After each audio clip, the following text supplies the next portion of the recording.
Good morning.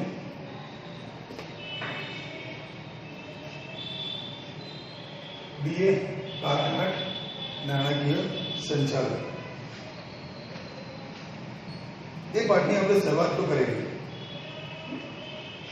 અને નાણાકીય સંચાલનનો ખ્યાલ જોયો, એની લાક્ષણિકતા જોઈ, નાણાકીય સંચાલનના હેતુઓ જોયા, નાણાકીય સંચાલનનું મહત્વ જોયું, નાણાકીય નિર્ણયો આપણા અભ્યાસક્રમમાં નથી.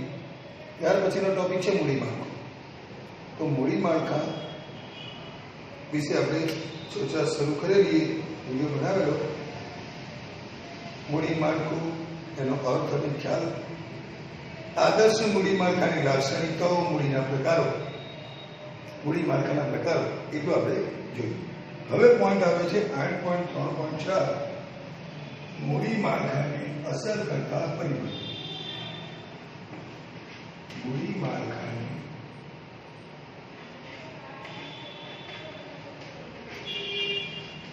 અસર કરતા પરિબળો. મૂડી માળખાને બે પરિબળો અસર કરે છે, આંતરિક અને બાહ્ય. આંતરિક પરિબળો અને બાહ્ય પરિબળો.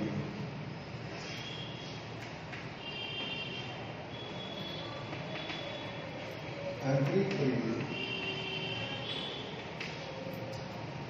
અને બાહ્ય પરિબળો. આ પરિબળો શેને અસર કરે છે? મૂડી માળખા. મૂડી માળખાને અસર કરતા પરિબળો છે. હવે મૂડી માળખું એટલે શું? તો કે વિવિધ જામીનગીરીઓનું સંયોજન. કંપનીની મૂડી ઊભી કરવા માટે બહાર પાડવામાં આવેલી જામીનગીરીઓનું મિશ્રણ. તો એ મિશ્રણ કેટલું કરવું, ક્યારે કરવું, કેવી રીતે કરવું, એનો આધાર આ પરિબળો પર છે. 7 ગુણા 14 પરિબળો આપણને આપ્યા છે. અહીંયા કેટલાક આંતરિક પરિબળો છે, 7 જે સંચાલનના અંકુશ હેઠળના હોય છે. જેમાં પહેલું છે ધંધાનો પ્રકાર. ધંધાનો પ્રકાર, ધંધાનું કદ,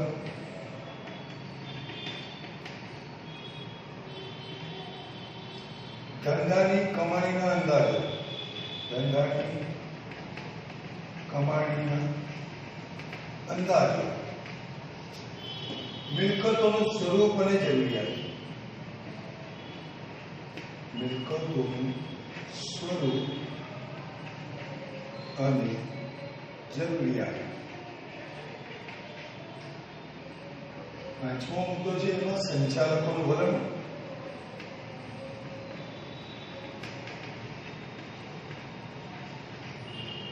છઠ્ઠો નાણાકીય જરૂરિયાતો.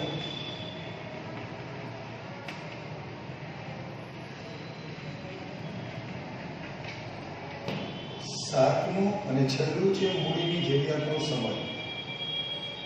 મૂડીની જરૂરિયાતનો સમય. તો એ જ રીતે 7 બાહ્ય પરિબળો પણ અહીંયા આપણને આપેલા છે. જેમાં પહેલું છે મૂડી બજારમાં તેજી મંદીની પરિસ્થિતિ. બજારની શું સ્થિતિ છે તે.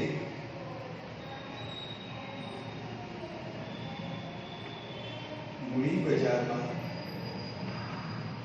તેજી મંદીની પરિસ્થિતિ.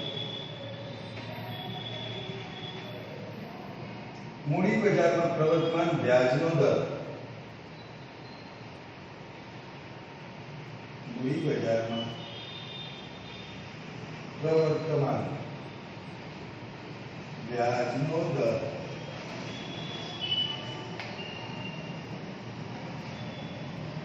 મૂડી બજારમાં પ્રવર્તમાન વ્યાજનો દર. ત્રીજું કીધું છે મૂડી પડતર એટલે જામીનગીરી બહાર પાડવાનો ખર્ચ. મૂડી પડતર એટલે કે જામીનગીરી બહાર પાડવાનો ખર્ચ.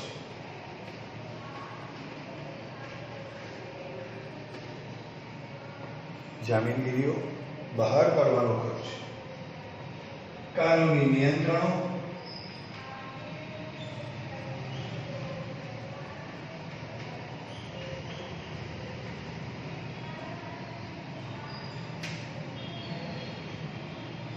કરવેરાની નીતિ,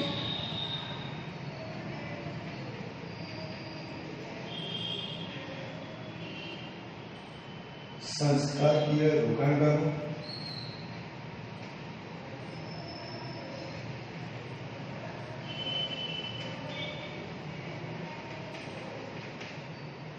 અને સાતમું છે વિદેશી સંસ્થાકીય રોકાણ.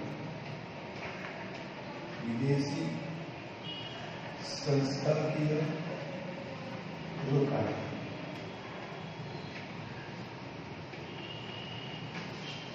આ પરિબળો નક્કી કરશે કે કંપનીના મૂડી માળખામાં કઈ કઈ જામીનગીરીઓ કેટલા પ્રમાણમાં રહેશે.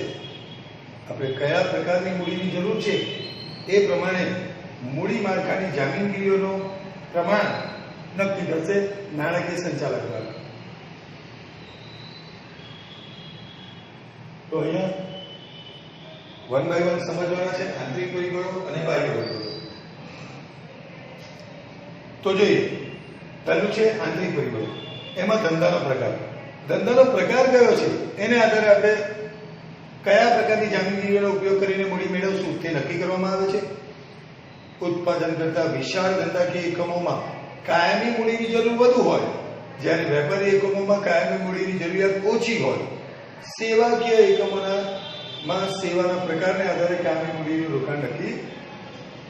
જો કાયમી મૂડીનું પ્રમાણ વધુ રાખવું હોય તો ઇક્વિટી શેર બહાર પાડવા, પ્રેફરન્સ શેર બહાર પાડવા.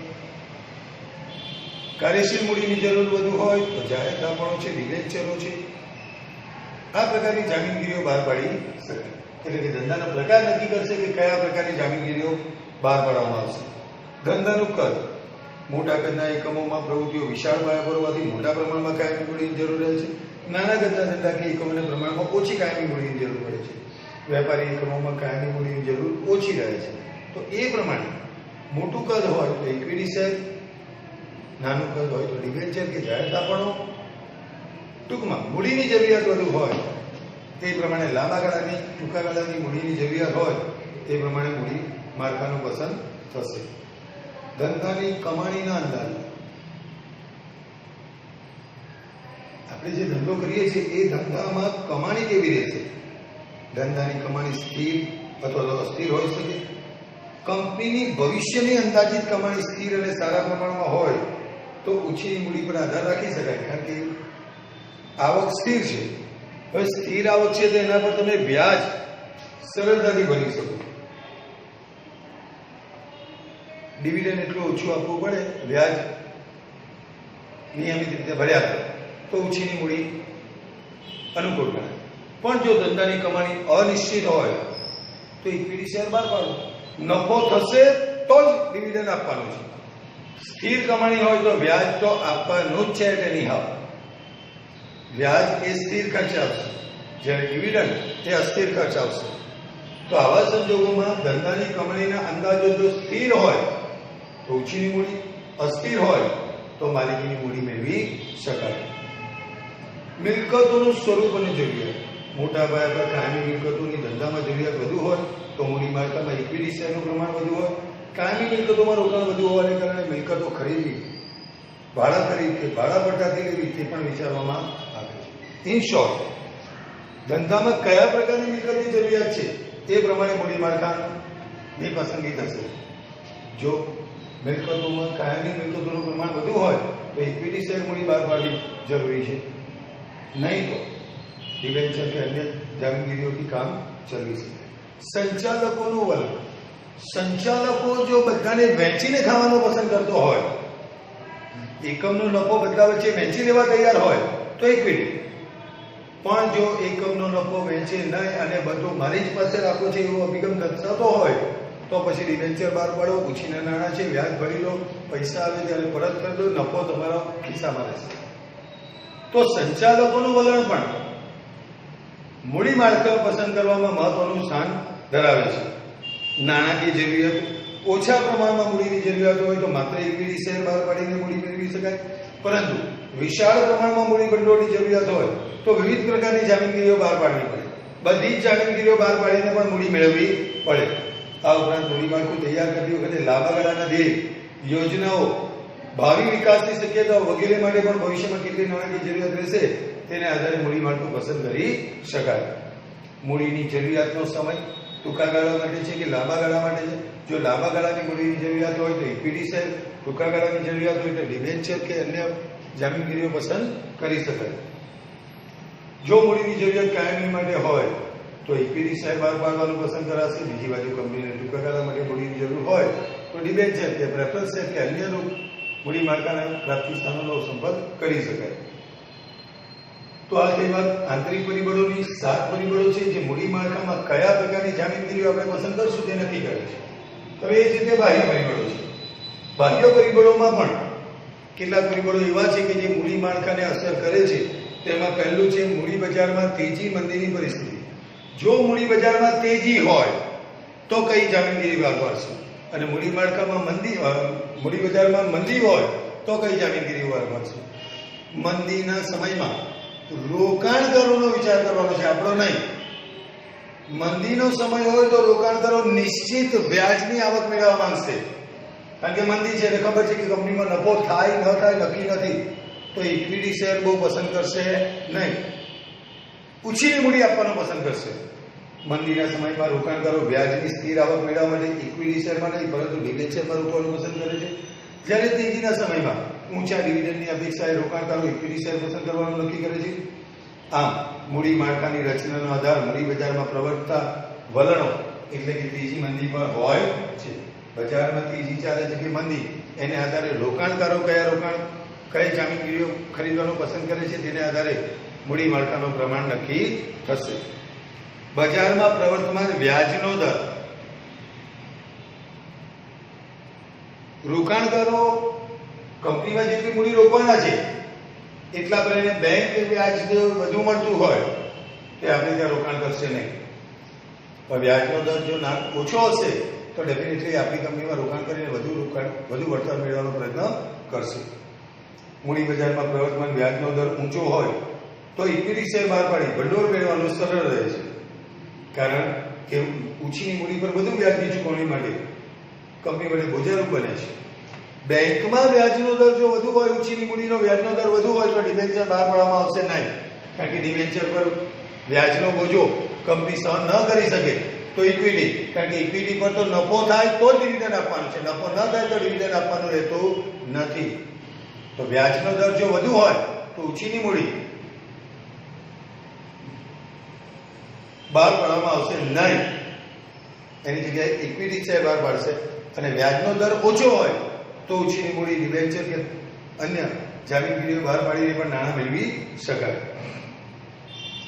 જેમ આ ખર્ચા કારણ કે ઊંચીની મૂડી પર વ્યાજની ચૂકવણી કંપની માટે બોજારૂપ બને છે, પરંતુ પ્રવર્તમાન વ્યાજનો દર ઓછો હોય તો મૂડી માળખામાં ડિબેન્ચરને પણ સ્થાન આપવામાં આવી શકે. ત્રીજું કીધું છે મૂડી પડતર એટલે કે જામીનગીરી બહાર પાડવાનો ખર્ચ. મૂડીની પડતર એટલે કે જામીનગીરી બહાર પાડવાનો ખર્ચ આ એક ખર્ચ છે. મૂડી ઊભી કરવા માટે જામીનગીરીઓ બહાર પાડવામાં આવે ત્યારે કંપનીએ વિજ્ઞાપન પત્ર બહાર પાડવાનો ખર્ચ, બાંયધરી કમિશન, દલાલી વગેરે ખર્ચાઓ તો કરવા જ પડે, એના વગર મૂડી બહાર પાડી શકાવાની નથી. તો એવા ખર્ચા જો વધુ હોય, જેમ આ ખર્ચા વધુ તેમ મૂડીની પડતર વધુ. વિવિધ પ્રકારની જામીનગીરીઓ બહાર પાડવાના ખર્ચા જુદા જુદા હોય છે. તો જેટલી જામીનગીરીઓ બહાર પાડશે એટલા પ્રમાણમાં આ ખર્ચાઓ વધશે. તો આવા સંજોગોમાં ઓછી જામીનગીરી બહાર પાડીને, એક જ પ્રકારની જામીનગીરી બહાર પાડીને અથવા જે જામીનગીરી બહાર પાડવાનો ખર્ચ ઓછો આવતો હોય એવી જામીનગીરી બહાર પાડીને મૂડી મેળવી શકાય. સામાન્ય રીતે એવું જોવા મળ્યું છે કે ડિબેન્ચર બહાર પાડવાનો ખર્ચ અન્ય જામીનગીરીઓના ખર્ચ કરતા ઓછો હોય છે. તો જ્યારે જામીનગીરી બહાર પાડવાનો ખર્ચ વધુ આવતો હોય ત્યારે ડિબેન્ચર પસંદ કરી શકાય. કાનૂની નિયંત્રણ. કંપની કેટલી મૂડી બહાર પાડવી, ક્યારે બહાર પાડવી, કેવી રીતે બહાર પાડવી, કઈ જામીનગીરીઓ બહાર પાડવી, તે માટે કાયદાઓ પણ બનાવવામાં આવ્યા છે. જસ્ટ લાઈક દરેક કંપનીએ ઇક્વિટી શેર બહાર પાડવા ફરજિયાત છે, તો એ કાનૂની નિયંત્રણોને આધીન રહીને ઇક્વિટી મૂડી તો બહાર પાડવાની જ છે. એ સિવાય પછી આપણી જરૂરિયાતો અને અસર કરતા પરિબળો. મૂડી માળખું પસંદ કરતી વખતે કાનૂની નિયંત્રણોને પણ ધ્યાનમાં લેવામાં આવે છે. કંપની ધારા પ્રમાણે જામીનગીરીઓ બહાર પાડી મૂડી ભંડોળ મેળવતી કંપનીઓએ ઇક્વિટી શેર બહાર પાડવા ફરજિયાત હોય છે. ઇક્વિટી શેર બહાર પાડવા ફરજિયાત હોય છે. કંપની ધારા પ્રમાણે જામીનગીરીઓ બહાર પાડી મૂડી ભંડોળ મેળવતી કંપની ઇક્વિટી શેર બહાર પાડવા ફરજિયાત છે. આ ઉપરાંત સેબીના નિયમો, આરબીઆઈના નિયમો કંપની ધારાની જોગવાઈઓને પણ ધ્યાનમાં લેવી પડે છે, ને એને ધ્યાનમાં લઈને જ મૂડી માળખામાં કઈ જામીનગીરીઓ આપણે પસંદ કરશું તે નક્કી થાય છે. કરવેરાની નીતિ. કરવેરાનો દર જો વધુ હોય, આ શબ્દ સમજજો, પોઈન્ટ ધ્યાન આપજો. કરવેરા, કરવેરા ઊંચા ચૂકવવાના હોય, કરવેરાની નીતિ વધુ કરવેરા ભરવાના આવતા હોય તેવા સંજોગોમાં ડિબેન્ચર વધારે બહાર પાડવામાં આવશે. કારણ કે ડિબેન્ચર પર ચૂકવાતું વ્યાજ એ ખર્ચ છે અને આવક વેરામાંથી બાદ મળે છે. તો જેટલી આવક હશે એમાંથી જે વ્યાજ ચૂકવશું તે વ્યાજ આપણને ઇન્કમ ટેક્સમાંથી બાદ મળવાનું છે. એ બાદ મળે એટલે એટલા કરવેરા આપણે ઓછા ભરવા પડે. તો એવા સંજોગોમાં કરવેરાની નીતિ પણ મૂડી માળખું નક્કી કરવામાં મહત્વનો ભાગ ભજવે છે. કરવેરાનું પ્રમાણ ઊંચું હોય તો કંપની ડિબેન્ચર બહાર પાડી વધુ મૂડી ભંડોળ મેળવવાનું વલણ રાખે છે, જેથી ડિબેન્ચર પર ચૂકવેલ વ્યાજની રકમ કરવેરાના હેતુ માટે આવકમાંથી કપાત તરીકે મજૂરી મેળવી શકાય. સ્વાભાવિકપણે ડિબેન્ચર પર જે વ્યાજ ચૂકવવાનું છે તે વ્યાજની રકમ આવકવેરાની કલમ માંથી બાદ મળે છે. તો જો ટેક્સ ઓછો ભરવો હોય તો ત્યારે ડિબેન્ચર બહાર પાડી શકાય. કરવેરા વધુ કરાવતા હોય ત્યારે ડિબેન્ચર બહાર પાડો તો એટલા કરવેરા તમારે ઓછા ભરવા પડે.